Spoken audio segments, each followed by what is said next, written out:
28,000 అక్రమ కట్టాలున్నాయని చెప్పారు. అయితే మేమేమంటున్నాము, అప్పుడు ఒక మాట ఇప్పుడు ఒక మాట హరీష్ రావు ఎందుకు మాట్లాడుతున్నాడు? ఇప్పుడేమో శవాల మీద పేలాలు ఏరుకునే పని. అప్పుడు ఈటీల రాజేంద్ర కూడా మినిస్టర్ కదా ఆ క్యాబినెట్లో, అప్పుడు తెలియదు ఆయనకి. ఇప్పుడు ప్రభుత్వాన్ని బదనాం చేయాలి, ప్రజల్ని భయప్రాంతులు చేయాలి, ప్రజల్ని మరి పానిక్ చేయాలి, ప్రజల ద్వారా ముఖ్యమంత్రి గారిని వాళ్ళ సొంత కార్యకర్తల్ని తీసుకొచ్చి ముఖ్యమంత్రి గారి మీద మరి శాపనార్థాలు పెట్టుడు, మరి ఆ ముఖ్యమంత్రి గారి మీద అనరాని ఉచ్చరించడానికి మాటలు మాట్లాడు, ముఖ్యమంత్రి గారి మీద మరి వారి కుటుంబం మీద తిట్టడము, ఇవన్నీ మాకు బాధ కలుగుతూ ఉంది. కాబట్టి హైడ్రా వల్ల ఇప్పుడు ఏదైతే స్లమ్ ఏరియాస్ కింద ఉన్నాయో డిక్లేర్ అయినాయో, అప్పుడు ఉన్నటువంటి 20 సంవత్సరాల కింద బఫర్ జోనో ఏదో జోన్ కింద డిక్లేర్ అయి ఉంటే వాళ్ళందరి యొక్క శాపనార్థాలు మనకు అవసరం లేదు. వాళ్ళకి అక్కడే మళ్ళీ పునర్వాసం కల్పిస్తే మనకు ప్రభుత్వానికి మంచి పేరు వస్తుంది. ప్రభుత్వంలో ముఖ్యమంత్రి గారు ఉన్నారు కాబట్టి ముఖ్యమంత్రి గారు చేయగలుగుతారు. వీళ్ళు ఏం చేస్తారు, ముసలి కన్నీళ్లు కాల్చి వాళ్ళని ఇంకా భయప్రాంతాల గురించి రెచ్చగొట్టి వాళ్ళ పబ్బం గడుపుకోవడానికి బీఆర్ఎస్ పార్టీ బీజేపీ కుట్ర చేస్తూ ఉంది. కాబట్టి ఈ రెండుటి మీద మేము తీవ్రంగా వ్యతిరేకిస్తున్నాము. ఈరోజు హైదరాబాద్ ఒక ప్రజాప్రతినిధిగా 20 సంవత్సరాల నుండి హైదరాబాద్ ప్రజల యొక్క నాడి తెలిసిన వాడిగా, 6 సార్లు ఎమ్మెల్యేగా గెలిచిన వాడిగా, హైదరాబాద్ ప్రజల ఆవేదన తెలిసిన వాడిగా, ముఖ్యమంత్రి గారి మీద శాపనార్థాలు మరి అర్ధనాదాలు ఇవన్నీ కూడా ముఖ్యమంత్రి కుటుంబం మీద ప్రభుత్వం మీద వాళ్ళు వాడుతున్నటువంటి పదజాలానికి మేము తీవ్రంగా ఖండిస్తూ ప్రజల పక్షాన తప్పకుండా ప్రజల పక్షాన నిలబడతాము. వీళ్ళ ఆవేదన ముఖ్యమంత్రి గారి దృష్టికి నిన్ననే తీసుకెళ్ళడం జరిగింది. మేము వేం నరేందర్ రెడ్డి గారు మా అడ్వైజర్ గారు చెప్పడం జరిగింది, పిసిసి అధ్యక్షులు మహేష్ కుమార్ గౌడ్ గారు చెప్పడం జరిగింది.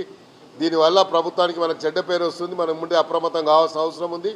అవసరమైతే ప్రజాభవన్లో ఈ కూలిపోయిన వారికి మేము అక్కడే మళ్ళీ ఇస్తామని చెప్పి ఒక అష్యూరెన్స్ మనం ఇవ్వాల్సిన అవసరం ఉంది. ఏవైతే నిజంగా నాలాల మీద అంటే మూసి మీద ఉన్నాయనుకోండి, నిజంగా పూర్తిగా చెరువులోనే ఉన్నాయనుకోండి, వారికి మనం కౌన్సిలింగ్ చేసి వాళ్ళని ఆల్టర్నేట్ చెప్పాలి. ఇక ఏవైతే 20 సంవత్సరాలు ఒక చుక్క నీళ్ళు నిల్వని చోట కానీ 20 సంవత్సరాల కింద ఎఫ్టీఎల్ కింద డిక్లేర్ చేసినాయి కానీ దానివల్ల మనకు వచ్చే లాభం ఏం లేదు, చెడ్డ పేరు తప్ప అనేది నా ఆవేదన. అందుకనే నేను ఈరోజు మీడియా ముందుకు రావడం జరిగింది. మొన్న రాత్రి 12ంటికి నా ఇంటికాడికి ఒక 500-600 మంది వచ్చి, నువ్వు హైదరాబాద్కు ఇన్ని సంవత్సరాల నుంచి శాసనసభ్యుడిగా ఉన్నావు, మీరు ఎందుకు వస్తలేరు, ఎందుకు వస్తలేరు అని చెప్పి అడిగినప్పుడు బాధతో నిన్న నేను పిసిసి అధ్యక్షుడి గారికి ఈ అకాల వర్షాలు ఎప్పుడు క్లౌడ్ బస్ట్ అవుతుందో ఎప్పుడో మనకి ఎప్పుడు ఇనలేదు. కాబట్టి ఎప్పుడన్నా ఇట్లా వస్తే మూసీ నది కొట్టుకపోతే దాని మీద ఉన్న వాళ్ళందరూ కూడా ప్రమాదానికి గురై ఆస్తి ప్రాణం నష్టం జరుగుతుంది అనేది ముఖ్యమంత్రి గారి ఆవేదన. కాబట్టి అందుకే మూసీ ప్రక్షాళన ఒకటి ఏర్పాటు చేసి దానికి కావాల్సినటువంటి నిధులు ఇవ్వడం జరుగుతుంది. కాబట్టి తప్పకుండా న్యాచురలీ అమ్మా ఎప్పుడే కానీ పేద ప్రజలు ఎప్పుడే కానీ చాలా కష్టపడి అని కష్టార్జితంతో ఒక ఇల్లు కట్టుకుంటాడు. ఆ జీవిత ఆశయం అది.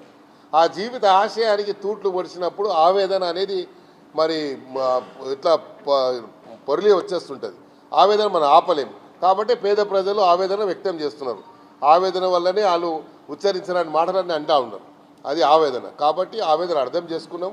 వారి పక్షాన తప్పకుండా వారికి న్యాయం జరిగే విధంగా తప్పకుండా మా వంతు ప్రయత్నం చేస్తాం. ఇప్పుడు హైదరాబాద్ మీరు ప్రాతినిధ్యం వహిస్తున్నారు, ఎప్పటి నుంచో ఉన్నారు మీరు. ఈ హైడ్రాకి సంబంధించిన దాంట్లో మీరు ఇక్కడ ఉన్నటువంటి ప్రజలకి ఇచ్చేటువంటి ఎక్స్పీరియన్స్ ఏంటి? నేను ఒకటే, పేద ప్రజలకు గుడిసెల జోలికి వెళ్ళొద్దని ఇప్పుడు కాదు, ఇప్పుడు ఇన్సిడెంట్ జరిగిందని నేను ముందుకు వచ్చి చెప్తలేను. అదే రోజు చెప్తే దాని మీద ఏం చెప్పారు, నేనేదో అక్కడ కబ్జా చేసుకున్నా అని చెప్పారు. అదే రోజు చెప్పాను, ఇప్పుడు కూడా చేసుకోమని చెప్తున్నా. అప్పుడు ఆ గుడిసెలు గులగొడుతున్నారు అంటే నేను పోయి అప్పుడు రంగనాథ్ గారు చెప్పాను, గుడిసెల జోలికి ఎందుకు వస్తున్నావా బాబు, ఎప్పటి నుంచో ఉన్నాయని చెప్పాను. చెప్తే అప్పుడు ఏం చెప్పారు, మీడియాలనే దానం నాగేందర్ గారు అక్కడ ఏదో కబ్జా చేసుకుండు అని చెప్పి ఆడెవడో ఉన్నాడు పిచ్చోడు ఆ కాలనీలో, వాడేదో చెప్తే మీరు అదే దాన్ని 1కి 10 సార్లు చూపించారు. ఈరోజు నేను చూశాను కొత్త పలుకులో మరి రాధాకృష్ణ గారు చాలా క్లియర్గా చెప్పారు, దీనివల్ల ప్రభుత్వానికి చెడ్డ పేరు వస్తుంది అని చెప్పి. కాబట్టి మనం ఆలోచించాలి. ఇట్లా పత్రికలలో వచ్చినటువంటి స్టేట్మెంట్స్ అనేది వేగ్గా రావు. ప్రజల యొక్క ఆవేదనని పత్రిక రూపంలో వస్తుంది మనకు. ఆ ఆవేదనను మనం అర్థం చేసుకోవాలి. కాబట్టి మొన్న 500 మంది నా ఇంటికి వచ్చారు. ఎందుకంటే హైదరాబాద్లో ఏది జరిగినా ముందు మేమే ఉంటాం కదా, అప్పటి నుండి ఇప్పుడు కాదు కదా. గత 30 సంవత్సరాల నుండి ప్రజాప్రతినిధిగా మేమే ముందుండి కొట్లాడిన వాళ్ళం కదా. ఇప్పుడు మేము ఇంట్లో కూర్చుంటే ఏం చేస్తారు ప్రజలు? కాబట్టి నేను పేద ప్రజలకు అన్యాయం జరగది. ఈ బీఆర్ఎస్ పార్టీ హరీష్ రావు 2 మాటలు చెప్పి, కేటీఆర్ 2 మాటలు చెప్పి, ఈటీల రాజేందర్ 4 మాటలు చెప్పంగానే మీరు అలా ట్రాప్లో పడొద్దు. మీ పక్షాన ప్రభుత్వం ఉంటుంది, ముఖ్యమంత్రి గారు ఉంటారు. తప్పకుండా పూర్తి ప్రభుత్వం మీకు అండదండగా ఉంటుంది. మీకు తప్పకుండా పోయిన వారికి అందరికీ కూడా అక్కడే పునర్వాసం కల్పించేది. నా వంతు ప్రయత్నం మాత్రం శక్తి వంచన లేకుండా కృషి చేస్తాను. మీరు ఎలాంటి దీనికి లోను కావద్దని నేను వాళ్ళతో చేతులు జోడించి వాళ్ళకి రిక్వెస్ట్ చేస్తాను. ఇమీడియట్గా ముఖ్యమంత్రి గారు సమావేశం ఏర్పాటు చేసుకొని మన ప్రిన్సిపల్ సెక్రటరీ ధనకిషోర్ గారిని, హైడ్రా కమిషనర్ గారిని పిలిపించి మాట్లాడారు. తప్పకుండా వాళ్ళకి న్యాయం జరుగుతుంది. వీళ్ళు చెప్పే కల్లబొల్లి మాటలు, వీళ్ళు కార్చేటువంటి ముసలి కన్నీళ్లకు మీరు కరిగిపోవద్దని, తప్పకుండా ప్రభుత్వం మీ పక్షాన ఉంటుంది. పేద ప్రజలకు ప్రభుత్వం అండదండగా ఉంటుందని నేను ఒక ప్రజాప్రతినిధిగా నేను వారికి అష్యూరెన్స్ ఇస్తున్నా. తప్పకుండా నేను ఇంకో మాట చెప్పదలుచుకున్నా. మీ హయాంలో మీరు ఇక్కడ పార్క్ హోటల్, రాజ్భవన్ పక్కన పార్క్ హోటల్ సికమ్ ల్యాండ్లో ఇచ్చారు. సికమ్ ల్యాండ్లో ఉంది. దాని పక్కనే కేటీఆర్ గారి బేనామీ ప్రదీప్ రెడ్డి ఉన్నాడు. ప్రదీప్ కన్స్ట్రక్షన్ పేరు మీద సికమ్ ల్యాండ్లో 10 ఫ్లోర్ల బిల్డింగ్ నువ్వు పర్మిషన్ ఇచ్చావు. ఆ పక్కనే శోభా బిల్డర్స్కి 15 ఫ్లోర్ల పర్మిషన్ ఇచ్చావు. ఎలా ఇచ్చావు నువ్వు సికమ్ ల్యాండ్లో? నీకు తెలియదా సికమ్ ల్యాండ్ అని? ఎలా ఇచ్చావు? జలవిహార్ మొత్తం నీళ్ళలోనే ఉంది. జలవిహార్ మీద ఎందుకు తీసుకుంటలేవు? ఎందుకు చెప్పలేను ఇన్ని రోజుల నుంచి? జలవిహార్ రోజుకు మొత్తం చెరువులోకి వెళ్ళిపోతుంది. అది ఏం చేస్తున్నావు నువ్వు? ఇవన్నీ చెప్పుకుంటూ పోతే చాలా ఉన్నాయి. వాళ్ళు చేసిన మస్తు ఇన్నని పుంకాలుగా చెప్పొచ్చు. కాకపోతే ఈరోజు ప్రభుత్వాన్ని మీరు చెడ్డ పేరు తెచ్చి ప్రభుత్వాన్ని బదనాం చేసే కుట్ర ఏదైతే జరుగుతుందో మేము తీవ్రంగా ఖండిస్తున్నాం. హరీష్ రావు ఇప్పటికైనా ఇలా శవాల మీద పేలాలు ఏరుకునే పని బంద్ చేయి. ఈటీల రాజేందర్ ఇద్దరు జోగోడు బాగోడు, వాళ్ళు ఇద్దరు ఒకటే. వాడు నరే నువ్వు ఇట్లా చేయరా, నేను ఇట్లా చేస్తా అని చెప్పి వాళ్ళు చేస్తుంటారు. కాబట్టి దయచేసి హరీష్ రావు గారి మీద నాకు చాలా మంచి గౌరవం ఉంది. కానీ ఇట్లా శవాల మీద పేలాలు ఏరుకునే పని ఏం చేస్తున్నాడు? కాబట్టి దాన్ని తీవ్రంగా నేను ఖండిస్తున్నా. హరీష్ రావు మీరు ఇలాంటి ప్రవర్తన వల్ల మీకు చెడ్డ పేరే వస్తుంది తప్ప ఏం లేదు. ప్రజల్ని ఎవరిని భయప్రాంతులు చేస్తున్నావు? పేద ప్రజల్ని భయప్రాంతులు చేస్తున్నావు. నువ్వు మీ దగ్గర తెలంగాణ భవన్కి పిలిపించుకొని ఏం చెప్తున్నావు వాళ్ళకు? తెలంగాణలో హైదరాబాద్ సిటీలో ప్రజలకు నువ్వు చెప్పాల్సింది ఏంది? ప్రభుత్వానికి ఏం చెప్పాలంటే ఇది ఇఫ్టీఎల్ కిందనో బఫర్ జోన్ కిందో 20 సంవత్సరాల కింద ఉండే, ఇప్పటి వరకు 20 సంవత్సరాలు ఒక చుక్క నీరు నిలవలేదు. కాబట్టి నాకు అక్కడే పునర్వాసం కల్పించమని చెప్పాల్సింది పోయి మేము మీ పక్షాన్ని నిలబడతాము అంటున్నాడు. నిలబడితే ఏం లాభం అవుతుంది?